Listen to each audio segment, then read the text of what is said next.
तो 4 आवर्स में maximum temperature की जो टेंडेंसी होगी वो फॉलिंग टेंडेंसी होगी। उसके बाद मैक्सिमम टेम्परेचर में 2 से 4 डिग्री की बढ़ोतरी का पूर्वानुमान है। और हीट वेव की बात करेंगे तो आने वाले डे 4, डे 5 और डे 6 में हीट वेव की वार्निंग है गुजरात रीजन और साथ में सौराष्ट्र और कच्छ के लिए। વડોદરામાં ભારે પવનથી તોતિંગ વૃક્ષ ધરાશાયી। વૃક્ષ ધરાશાયી થયા બાદ રોડ પર થઈ ગયો જામ। દ્રશ્યો છે વડોદરાના। અહીં અચાનક વાતાવરણમાં પલટો આવ્યો। ભારે પવન ફૂંકાવા લાગ્યો। તોફાની પવનના કારણે વડોદરા શહેરના શાસ્ત્રી બ્રિજ પાસે લીમડાનું તોતિંગ વૃક્ષ જમીદોસ્ત થઈ ગયું।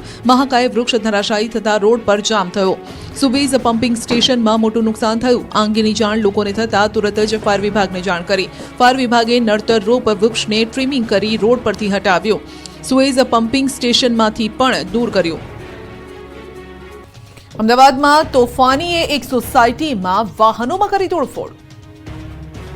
પહેલા રોડ પર પૂરપાટ કાર ચલાવી મચાવ્યો આતંક। બાદમાં એક બાદ એક વાહનોમાં કરી તોડફોડ। પાર્ક કરેલા વાહનોને પાડ્યા પછી સોસાયટીને સળગાવી દેવાની આપી ધમકી। અમદાવાદના વેજલપુર વિસ્તારમાં તોફાની તત્વોએ રીતસરનો આતંક મચાવ્યો। પહેલા તો લુખ્ખાઓએ રફતારના જનૂનમાં પૂરપાટ કાર ચલાવી લોકોના જીવ આધર કર્યા। બાદમાં સોસાયટીમાં ઘૂસી એક ટપોરીએ કોઈ કારણ વગર સોસાયટીમાં પાર્ક કરેલા વાહનોમાં તોડફોડ શરૂ કરી વાહનોને પાડ્યા। સોસાયટીના સીસીટીવી કેમેરાને તોડી પાર્કિંગમાં રહેલા વાહનોમાં પણ કરી તોડફોડ। આ અંગેની જાણ થતા રહીશોએ ગુંડાઓને પકડ્યા તો લુખ્ખાઓ સોસાયટીના લોકો સાથે ઝઘડવા લાગ્યા। મારામારી કરવા લાગ્યા અને બૂમો પાડવા લાગ્યા। પોલીસ ફરિયાદ કરશો તો આખી સોસાયટી સળગાવી દેવાની ધમકી આપી। આ અંગે ઝાંઝા ઘાંચી સાજીદ હનીફભાઈ અને જહર ઉર્ફે કવ્વાલ શેખ સામે ફરિયાદ નોંધાઈ છે। સુરતના લક્ષ્મણનગર નજીક આવેલ દીનદયાળ ચોકની ઘટના। બાઇક ચાલક સ્લીપ થયા બાદ એકાએક બાઇકમાં આગ લાગી। બાઇક ચાલકે સમય સૂચકતા વાપરી બાઇકથી દૂર ભાગી ગયો। બાઇક આગમાં બળીને ખાખ થઈ ગયું। સ્થાનિક લોકો દ્વારા બાઇકમાં લાગેલી આગ ઓલવવાનો પ્રયાસ કરાયો। સદનસીબે ઘટનામાં કોઈ જાનહાનિ નથી થઈ। જામનગરના આજી નદીમાં વાહન ખાબક્યું। ડ્રાઈવરનો થયો આબાદ બચાવ। હાઈવે પર જતો બોલેરો પિકઅપ વાહન નદીમાં ખાબક્યું। મિનરલ પાણીની સપ્લાય માટે જતા અકસ્માત સર્જાયો। બનાસકાંઠામાં પાણી માટે કેનાલમાં ખેડૂતોએ હવન કર્યો। આ કોઈ મંદિર કે કોઈ પ્રસંગમાં હવન નથી થઈ રહ્યો। આ તો ખેડૂતો કેનાલમાં હવન કરી રહ્યા છે। કારણ છે પાણીની માંગ। બનાસકાંઠાના સરહદી વિસ્તારમાં કાળઝાળ ગરમીમાં પાક માટે પાણીની જરૂરિયાત ઊભી થઈ છે। માઇનોર અને બ્રાન્ચ કેનાલમાં પાણી છોડાયું નથી। આ અંગે અનેકવાર રજૂઆત કરવા છતાં માઇનોર અને બ્રાન્ચ કેનાલમાં પાણી નહીં છોડાતા અંતે ખેડૂતોએ અનોખો વિરોધ કર્યો। થરાદ પૂર્વ ધારાસભ્ય ગુલાબસિંહ રાજપૂત સહિત ખેડૂત આગેવાનોએ કેનાલમાં બેસીને હવન કર્યો। હવન દ્વારા સરકારને જગાડવાનો પ્રયાસ કર્યો। તો કાંકરેજમાંથી પસાર થતી કેનાલમાં પાણી બંધ થતા ખેડૂતોએ વિરોધ કર્યો। કાંકરેજમાંથી પસાર થતી કેનાલમાં પાણી છોડાઈ રહ્યું હતું પરંતુ અચાનક બંધ કરી દેવાતા ખેડૂતોના પાક પર ખતરો મંડરાવા લાગ્યો। જેથી કેનાલમાં પાણી છોડવાની માંગ સાથે ખેડૂતોએ કેનાલમાં પહોંચીને વિરોધ નોંધાવ્યો। રાધનપુર ડિસ્ટ્રિક્ટ કેનાલમાં પાણી બંધ થતા શિરવાડા, જાખેલ, વરસડા, રૂબેલ સહિતના ગામના ખેડૂતોએ કેનાલ પર પહોંચી વિરોધ નોંધાવ્યો। પાણી આપોના નારા સાથે ખેડૂતોએ હલ્લાબોલ કર્યો। 15 દિવસ વધુ કેનાલ ચાલુ રાખવા કાંકરેજ પંથકના ખેડૂતોની માંગ છે। સુરતમાં સરકારી શાળામાં એડમિશન માટે થઈ પડાપડી। 2 કિલોમીટર લાંબી લાઈન।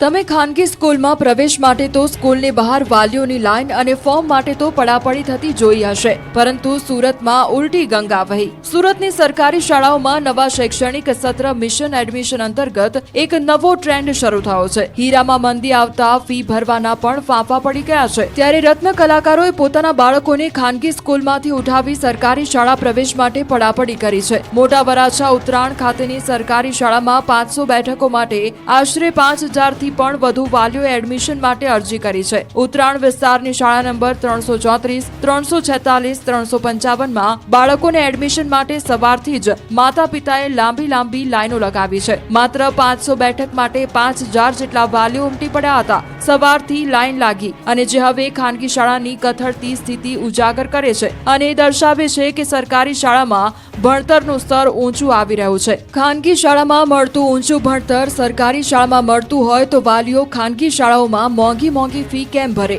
બીજી તરફ વિકટ સ્થિતિમાં રત્ન કલાકારોની પહેલી પસંદ સરકારી સ્કૂલ બની રહી છે। 14 થી 24 એપ્રિલ સુધી વિવિધ કાર્યક્રમો થકી ડોક્ટર આંબેડકરના વિચારો લોકો સુધી પહોંચાડશે ભાજપ। 14 એપ્રિલના રોજ દેશભરમાં આંબેડકર જયંતિની ઉજવણી થશે, જેને લઈ ગાંધીનગરમાં કમલમ ખાતે ભાજપની મહત્વની બેઠક મળી હતી. સી.આર. પાટીલની અધ્યક્ષતામાં કમલમમાં બેઠક યોજાઈ. ભાજપ દ્વારા બાબા સાહેબ આંબેડકર સન્માન અભિયાનને લઈ પ્રદેશ કાર્યશાળાનું આયોજન કરાયું. બેઠકમાં બાબા સાહેબની જન્મજયંતિ નિમિત્તે સેવા પખવાડિયાના આયોજનની ચર્ચા થઈ. અભિયાન થકી ભાજપ દેશભરમાં 14 થી 24 એપ્રિલ સુધી વિવિધ કાર્યક્રમો થકી ડોક્ટર બાબા સાહેબ આંબેડકરના વિચારો લોકો સુધી પહોંચાડશે. કાર્યશાળામાં આગામી કાર્યક્રમોને લઈને પણ માર્ગદર્શન આપવામાં આવ્યું. તો રાજ્યભરમાં યોજાશે પ્રબુદ્ધ નાગરિક સંમેલન. 14 એપ્રિલે ભાજપના કાર્યકરો સમૂહ સંવિધાન આમુખનું રાજ્યભરમાં પઠન કરશે. આ બેઠકમાં ભાજપના રાષ્ટ્રીય એસસી મોરચાના મહાસચિવ લાલસિંહ આર્યા પણ હાજર રહ્યા. કાર્યશાળામાં શહેર, જિલ્લા પ્રમુખો, ધારાસભ્યો, સાંસદ, પ્રદેશ હોદ્દેદારો સહિત પદાધિકારીઓ ઉપસ્થિત રહ્યા. સાળંગપુરમાં 51,000 ફુગ્ગાનો થયો વરસાદ. 250 કિલો કેક કાપી દાદાનો ઉજવાયો જન્મદિવસ. સાળંગપુરમાં હનુમાન જયંતિની આ રીતે ભક્તિભાવ અને હર્ષોલ્લાસ સાથે ઉજવણી કરવામાં આવી. દાદાના ભક્તો પર 51,000 બલૂન ડ્રોપ વરસાવાયા. હનુમાન દાદાની જયંતિને લઈને સંતો દ્વારા 250 કિલોની કેકનું પણ કટિંગ કરાયું. ભક્તિમય માહોલમાં ભક્તો ડીજેના તાલે ઝૂમી ઉઠ્યા હતા. સમગ્ર મંદિર પરિસર કષ્ટભંજન દેવના જયકારાથી ગુંજી ઉઠ્યું. હનુમાન જયંતિના દિવસે મંગળા આરતી, શણગાર આરતી કરવામાં આવી, જેમાં કષ્ટભંજન દેવ દાદાએ સુવર્ણ વાઘા ધારણ કરી ભક્તોને દર્શન આપ્યા. પંચમુખી હનુમાનજી મહારાજની મૂર્તિનો અભિષેક તથા અન્નકૂટ આરતીના પણ લાખો ભક્તોએ દર્શન કર્યા. આચાર્ય રાકેશ પ્રસાદ દાસ અને 1,000 થી વધુ ભક્તોએ દાદાના દરબાર સમૂહ યજ્ઞમાં બેસવાનો લાભ લીધો. સ્વામિનારાયણ મંદિર, વડતાલ ધામ સંચાલિત સાળંગપુર ધામમાં શ્રી કષ્ટભંજન દેવ હનુમાનજી મંદિર ખાતે શાસ્ત્રી સ્વામી હરિપ્રકાશ દાસજીની પ્રેરણા તથા કોઠારી વિવેક સાગર દાસ સ્વામીના માર્ગદર્શનથી હનુમાન જન્મોત્સવની ભવ્યાતિભવ્ય ઉજવણી કરવામાં આવી. સાળંગપુરમાં હનુમાન જન્મોત્સવની ઉજવણીના માઇક્રો મેનેજમેન્ટ માટે 3,000 થી વધુ સ્વયંસેવકો, ભોજનાલય, મંદિર પરિસર અને પાર્કિંગ સહિતના 25 અલગ અલગ વિભાગોમાં ખડેપગે જોવા મળ્યા.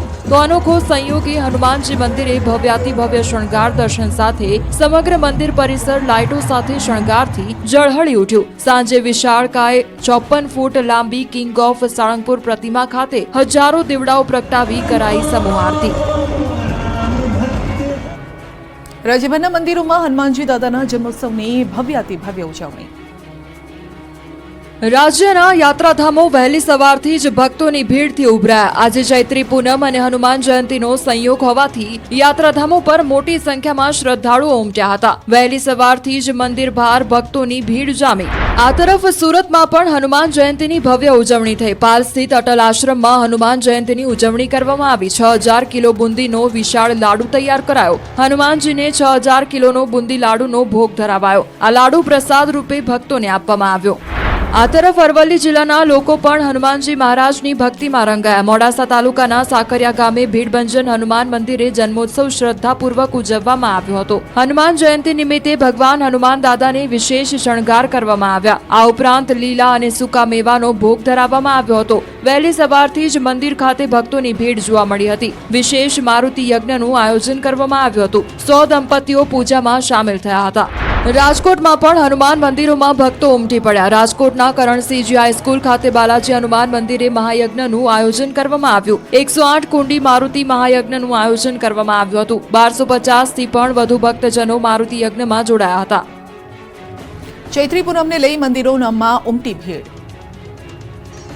ચૈત્રી પૂનમના પાવન પર્વે શક્તિપીઠ પાવાગઢ ખાતે મોટી સંખ્યામાં માય ભક્તોએ મંગળા આરતીના દર્શન કર્યા. વહેલી સવારે મળસ્કે માતાજીના જયઘોષથી ડુંગર ગુંજી ઉઠ્યો હતો. હનુમાન જયંતિ હોવાથી માતાજીના મંદિરમાં પણ હનુમાન ચાલીસા પઠન કરાયું હતું. બીજી તરફ પાવાગઢ ડુંગર વહેલી સવારે ધુમ્મસની ચાદરમાં લપેટાયેલો હતો, જેને લઈ હિલ સ્ટેશન જેવું ખુશનુમા વાતાવરણ જોવા મળ્યું હતું. તો અંબાજી મંદિર પણ જય માતાજીના ઘોષથી ગુંજી ઉઠ્યું હતું. દૂર દૂરથી ભક્તો અંબાજી પહોંચ્યા હતા.